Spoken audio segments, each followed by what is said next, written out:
Hey guys, welcome back. I hope you're having an amazing day. Let's get right into the stories. The first one is an entitled People story. I've always prided myself on being a good neighbor. I live in a spacious area with lots of land, but I always made an effort to know my neighbors and be friendly with them. However, there was one neighbor who made it difficult for me to maintain that mindset. Her name was Sarah, and she had always been a bit of an oddball. She didn't seem to have any pets, but one day I noticed a massive amount of hay piled up on her property for seemingly no reason at all. I didn't think too much of it at the time, but in retrospect it was a sign of the strange decisions she would continue to make. It wasn't until Sarah purchased a giant camper that things really started to go downhill.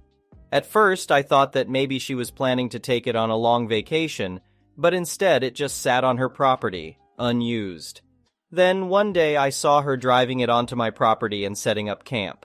I was surprised to say the least and asked her to leave, but she refused, claiming that it was her campsite and that I should deal with it. I couldn't believe it. How could someone be so brazen and entitled? Over the next few weeks, Sarah continued to park her camper on my property, and I couldn't do anything to stop her. I tried calling the police, but they could only do so much since she was technically my neighbor and close to the property line. Sarah was taking advantage of me and using my property as her own personal campground. It was frustrating and infuriating, but I didn't know what to do. Then one night things took a dangerous turn. Sarah decided to throw a party on my property. She and her friends were drinking, dancing, and playing music. At first I thought it was harmless, but then I noticed smoke rising from the area where they had started a bonfire. I quickly realized that the fire was out of control and spreading quickly. I called the fire department and watched as they rushed to put out the flames. Thankfully, the fire was put out quickly, but not before it caused some damage to my property. Sarah and her friends had caused a lot of destruction, and I was livid. I called the police, and when they arrived, they finally took Sarah into custody. She was charged with trespassing, arson, and destruction of property. For a while, things were quiet, and I thought that maybe Sarah had learned her lesson. But then, a few weeks later, I woke up to find her camper parked on my property again. I couldn't believe it. After everything that had happened, she was still trying to use my land as her own personal campground. That's when I decided to take matters into my own hands. I called a towing company and had her camper towed away. It was an expensive undertaking, but I felt that it was worth it to finally get rid of Sarah's presence on my property. Update. A few months after the incident, I received a letter from Sarah's lawyer. She was suing me for having her camper towed. I was surprised and a little frightened, but I knew that I had done nothing wrong. I hired a lawyer and prepared to defend myself in court. The trial was long and grueling, but in the end, the judge ruled in my favor. Sarah was forced to pay for the damages she had caused to my property and the cost of towing her camper. She also received a hefty fine for her reckless behavior. I felt relieved and vindicated. Finally, justice had been served. Looking back on the whole ordeal, I realized that Sarah's behavior had been escalating for quite some time. The hay on her property was just the beginning. I should have been more observant and spoken up sooner. I also realized that I shouldn't have tried to handle the situation on my own. I should have contacted a lawyer and taken legal action against Sarah earlier. In the aftermath of the trial, Sarah moved away, and I never saw her again. I felt a sense of relief, but also a sense of sadness. Despite everything that had happened, I didn't want to see anyone lose their home or livelihood. But ultimately, Sarah had brought all of this upon herself. The experience taught me a valuable lesson about standing up for myself and not letting others take advantage of me. It also taught me that sometimes legal action is necessary to protect my property and my rights as a homeowner. Nowadays, I make sure to keep a watchful eye on my property and my neighbors, and I'm not afraid to speak up if I see something that's not right. I've also become more involved in my community, attending neighborhood meetings and getting to know my neighbors better. It's important to me to maintain a sense of camaraderie and goodwill in our area, and I'm glad to be doing my part to make that happen. In the end, while the experience with Sarah was frustrating and difficult, it helped me to grow and become a stronger, more assertive person, and for that I'm grateful. The next one is a pro-revenge story. Sometime around 2002, my wife and I moved into an 1,100 square foot condominium with 3 bedrooms and 2 baths. We were very fortunate to get this condominium as the second owner, and we paid only $114,000, $6,000 more than the original price. Our condo was on the third floor, and all rooms were carpeted throughout the condo, with only one small 4x4 square of linoleum inside the front door to the outside breezeway. This will become important later. And yes, even the bathrooms, kitchen, and dining room were carpeted. The front door opened to a large open space with vaulted ceilings, with the great room to the left and the dining room and kitchen to the right. The kitchen area was separated from the great room with a wall that had a cutout over the kitchen sink, and we had a long hallway directly going out of the great room to all the bedrooms and straight in front of the front door. We got to know some of the neighbors and got along well with most of them. The neighbors directly below us were a young couple that was attending university and were nice and cordial with us. Shortly after they graduated, they rented out their condo to her brother and his college friends. The brother was a decent guy, and we mostly had no problems except for one of his birthdays where their music and boisterous conversations and happy birthdays, etc. kept us up until 4:30 a.m. in the morning. My wife and I returned the favor by blasting our music the very next morning at 8 a.m., but we talked a couple of weeks later and all had a laugh about it and never had any real problems after that. Between 2004 and 2006, we changed all the flooring in the kitchen and dining room to ceramic tile, including the area in front of the front door, to avoid having to pay for carpet cleaning in the dining or kitchen area due to spills or our young daughter throwing food on the floor from her high chair. In 2007, our cordial neighbors sold their condo to an older newlywed couple, late 20s to early 30s. Now, if anyone has lived in between a first and a third floor condo or apartment, you will know that it is the worst place to be if you expect silence. With kids or music, you will always have some noise that filters through the floor or ceiling. I don't know what they were thinking or expecting when they moved in there.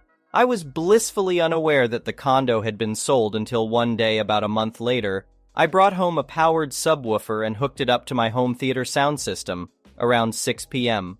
I promptly put on an action flick with some big explosions and sat down to enjoy the new and improved immersive sound. After a little bit of gunfire and 2 explosions, I hear the doorbell, ding dong. I get up and immediately hear ding dong again. I walk the 5 feet to my front door and open it to see my entitled neighbor, I'll call her Karen, standing on my doorstep. Me, hi, can I help you? Very agitated Karen. My husband and I are trying to enjoy a quiet and peaceful dinner. Can you please turn down whatever show you are watching? We can hear everything that's going on. Me, oh, sure, sorry about that. She turned around and walked away. I closed the door, turned the subwoofer down a ways and the main volume down a bit and thought nothing of it. Shortly after the next round of gunfire and explosions, I hear the ding-dong and then some rapid-fire knocking at my door. I paused my movie and then I opened the door to see Karen again. Me, hi, what can I do for you? Karen, we can still hear everything from your show. You need to turn it down now. At this point, I was a little fed up with her crap and decided to call her on it. Me, you say you can hear everything. Can you give me some of the last dialogue you heard? Karen, I don't know. I just know you are watching XX show. She was totally wrong. Me, no, I'm actually watching YYY movie, and here are the last 3 lines of dialogue. And I gave her those lines. Me, it seems you can't hear my movie as well as you are claiming. Karen, with blazing eyes and red in the face. I don't care. It's too loud. You need to turn it down. Me, actually the noise ordinance says I don't have to turn it down until 10 p.m. Karen, getting huffy. Fine, I guess my husband and I will have to go out to eat to get some peace and quiet. Me, in my most cheerful voice and waving. Have a good night. I then turned my subwoofer up a little and the main volume back up to its previous level and enjoyed the rest of my movie.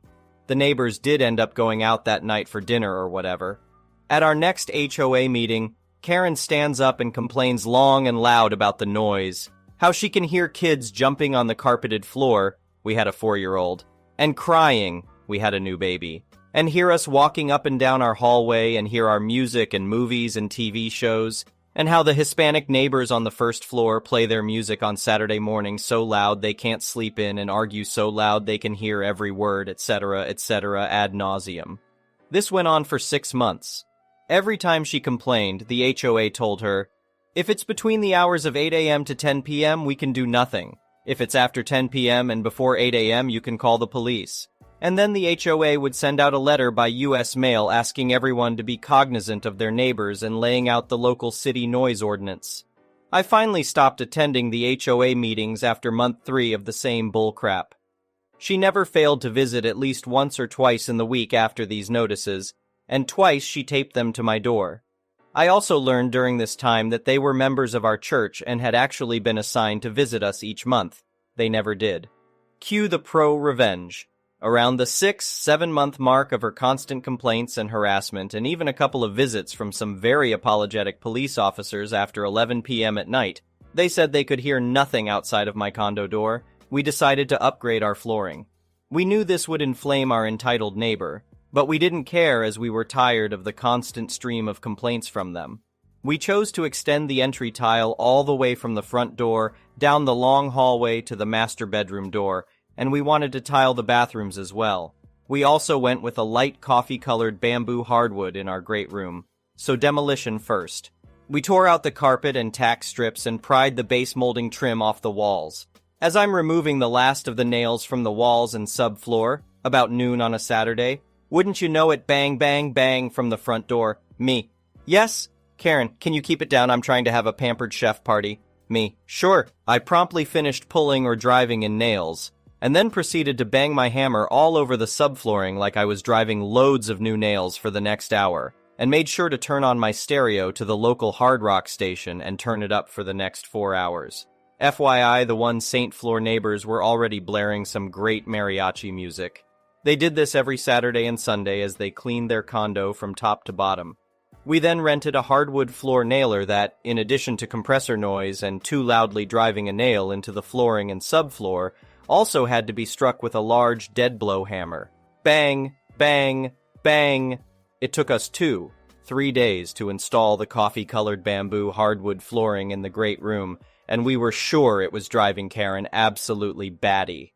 We ended up installing an awesome tile inlay down the hall, had tile running from the front door to the master bedroom door along the great room side of the divider wall, tile in the dining room, kitchen, and both bathrooms. We got the base molding on, more nail gun and compressor fun, and caulked. The new floors looked amazing, and the bonus was, every time a hard shoe like my daughter's favorite Sunday shoes she wore everywhere every day, or high heel, my wife chose to learn how to do everything in 4-6-inch stilettos during this time, struck the floor. It was like the impact echoed through our perfect floors. All this was due to our neighbor complaining. It was also in preparation to sell our condo as we had grown out of it by this time. We sold it within 1 month of listing at $160,000. During closing, the real estate agent for the new owners told us that the floors absolutely sold this place. We also sold at the very top of the real estate boom right before the real estate market crashed. We later learned from some of our neighbors that within 9 months of our selling our condo, the 2 ND floor entitled neighbors moved out and sold their condo for $30,000 less than we had, and took about an $8,000 loss, and sent a letter of complaint to the HOA stating their condo was unlivable because of the noise from our incredible floors. The next one is a petty revenge story. In my city, there is a pub attached to a donut shop that serves the best donuts in the city, which always causes a long line. As it is attached to a pub, it does not close until 9 p.m. due to the solid flow of business. Anyway, my girlfriend and I got a serious craving for some snacks, so we decided to head to the donut shop and arrived there around 8:30 p.m. by car. Now, there are only 3 parallel parking spots a little up the street from the place, and they are all 15-minute spots that are usually full. We looked up the street and saw a free spot, so my girlfriend pulled a little ahead of the car in front of the spot, turned on her indicator, and began backing into the parking spot when a little white Vespa driving behind us whipped into the spot. I rolled down our window and called out to the driver, "Excuse me, we were just backing in." The driver seemed to be a pretty univ student who shrugged her shoulders and called out to me, "Sorry, first come, first serve," while she and her friend shared a good laugh. My girlfriend suggested we just get donuts another time, and I told her she could drop me off here. I would buy the donuts since I knew what she liked and she could loop around. She agreed, and I hopped out of the car, past the little white Vespa where the girls were still gathering their things, and headed to the shop. As always, the line was super long for donuts, and since this was the last batch, the donuts were slim pickings. The girls were behind me, looking at the 5 or so different flavors that were left, talking about which ones were best and which they hadn't had yet. I heard one of them jokingly mention, "Thank God we got a parking spot," and they burst out laughing. I got to the front of the line and when asked for my order, requested 2 dozen donuts, which were every last one remaining. The girls behind me didn't listen to what I ordered, but eyebrows of confusion started to form on their faces as they slowly saw each donut loaded into the boxes and their options dwindle. One of them, the driver, in desperation, asked the baker who was loading them in, "What, you're not even going to save a few for us, though?" To which I turned around and said, "Sorry, first come, first serve." She honestly looked like she had just simultaneously solved a movie mystery and crap her pants. It's difficult to put into words, but truly an expression I can never forget. The next one is an entitled people story. Cast, me, myself and I, Nels, old man, though he doesn't speak, Harriet, Karen. My husband and I rent a display space in an antique consignment store for our collective side hustles. I quilt and crochet. My husband sells custom die-cast cars and diorama supplies. Every few weeks we go in and restock our space. This store is very large and can be a bit of a maze, and the store has designated rest stops throughout the aisles. One is across from our space. The store does not provide mobility aids for customers, so it is a BYO policy if you need a walker or wheelchair. I'm a wheelchair user as I'm paralyzed from an L2 SCI. My husband and I were at the store restocking the space. My husband had just left to take one of our totes out to our van, leaving me in our space sorting through my tote that has the baby sets I make. When I hear someone huffing behind me, I didn't really pay too much attention to it, thinking that someone might have been taking a break at the rest stop. I was just finishing laying out my sets on the table in our space when the person at the rest stop decided to talk to me. "Do you know if the store has wheelchairs for people to use?" I look up from my task and see an elderly couple across from our space. The old man is standing next to the bench, looking annoyed, while the woman has flopped on the bench in an "I can't take another step" kind of way. I was concerned that she might have been having a medical issue as she was rather plump. "Are you okay?" I ask, about to tell her or her partner to use the phone above the bench to reach the staff desk for help. "This store is too big," Harriet exclaims. "I can't walk anymore." Me. "The store has a chair for medevac use. One of the employees could bring it to you if you need help leaving." Harriet. "But we're not done shopping." Me. "I don't think they have wheelchairs to borrow. They have had issues with rowdy kids riding mobility scooters, so they do not provide them. But if you use the phone above you, you can ask a staff member. Just dial 1 and it will connect you to the staff desk." There is a sign next to the phone that states this. Harriet seems to be thinking about her options, so I go about my work. Nels wanders down the aisle, possibly looking for an escape route. Harriet. "What about the wheelchair you're sitting in?" Me. "This is my personal wheelchair. It doesn't belong to the store." Harriet. "Can I borrow it?" Me. "What? Surely she's not asking to take my chair to go shopping." Harriet. "I want to use the wheelchair. You're young enough that you could stand to walk for a bit. I'll bring it back." Me. "Ma'am, I cannot stand at all. I've been a paraplegic since I was 12. This wheelchair is not store issued. It's my personal property that cost a lot of money. If you call the staff, maybe they can let you use the medical chair, or maybe they know of one someone has in their space that you can buy. But I will not give you my chair, and I cannot help you." At this point, I have rolled out of our space. I decided to head towards the vendor door and just leave. Rumor has it Harriet is still sitting on the bench waiting for someone to give her a wheelchair. The next one is an entitled parents story. So I've just come back from a coach trip from the UK to Disneyland Paris. It was a wonderful trip apart from one family who decided they could do whatever they wanted with no consequences. To set the scene, my 2 friends and I had just arrived at the bus stop and were waiting for the coach. In front of us was a family of 4 adults and 3 children. A young girl around the age of 10, a boy also around the age of 10, and a teenage boy were sitting on the floor and attempting to play a card game. However, the girl was screaming at the top of her lungs, telling the other kids how to play the game. The adults tried to intervene once, got sworn at by the child, and then gave up. My friends and I exchanged glances before resorting to sending each other memes silently voicing our discontent. Luckily, we were seated at the front of the coach and the family was at the back. We could still hear the girl yelling all the way, but we let it slide because, hey, we're going to Disneyland and they're probably just excited. We went on to have a wonderful couple of days in Disneyland, completely forgetting that this family even existed, until it was time to come home. You see, dear reader, we are broke, so we had booked a coach that left Disney at 8 p.m., arriving back in London at 4:30 a.m. It's a given that you'd want to sleep on the coach. Well, as we waited for our coach to come and collect us, there we were reminded of that child's piercing screams and shrieks as she ran around the car park and in front of cars, while the adults once again did nothing. My friends and I exchanged worried glances, but it was only the beginning.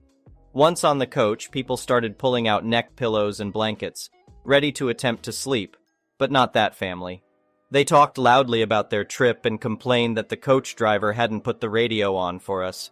People were already grumbling, but the family paid them no mind. When we reached Calais, it got worse. The driver asked for a volunteer to collect everyone's passports and bring them to the front. One of the adults, and the girl's mother, volunteered and had to sit at the front with the driver while sorting the passports. Well, the child decided that was an invitation to run up and down the aisle between her parents before loudly demanding that her mother sing Happy Birthday in Welsh. This was at midnight. After border control had checked our passports, the mother decided to hand some of them to her children, but that wasn't good enough for the little girl who kept screaming at her mother to give her more. Apparently no was not a word she could understand, and she simply kept screaming. Even when people stated they were not comfortable with children handling their passports, the kids still got to hand them out. And then we finally boarded the ferry at 1:35 a.m., ready for a quiet crossing. We were wrong. Initially, my friends and I had sat in an area with a kids' play area. We quickly realized and relocated to a quieter area of the ship so we could try and grab some sleep. People around us were sprawled out on benches with blankets over their heads, and mothers had sleeping children in their laps. We found a quiet corner and started to doze off. Then we heard it. That same piercing shrieking, all from that girl. They were running up and down the length of the ship, shouting and shrieking as they went. People were being startled awake every single time they went by. Other children were beginning to cry because they were tired. The teenage boy was literally winding up the younger two, making them shout even more. The adults of the group were absolutely nowhere to be seen. Eventually, I snapped. After a particularly piercing shriek, I yelled, "Quiet, please! It is 2 o'clock in the morning and people are trying to sleep." Several other murmurs of agreement surrounded me. They went silent, looked at me, and ran off. I knew what was coming. We all knew.